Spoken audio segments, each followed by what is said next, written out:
สวัสดีค่ะนี่วันนี้นะคะก็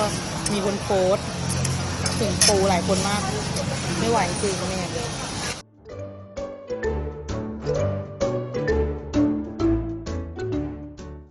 เราก็มาที่ร้านนี้เลยนะคะชัยโภชนาดูก่อนนี่นะคะดูได้ว่านี่คือไข่นะคะนี่คือไข่ปูเลยที่การกินให้อร่อยนี่เอาชิ้นเล็กก่อนค่ะปูเท่านั้นท่านลัง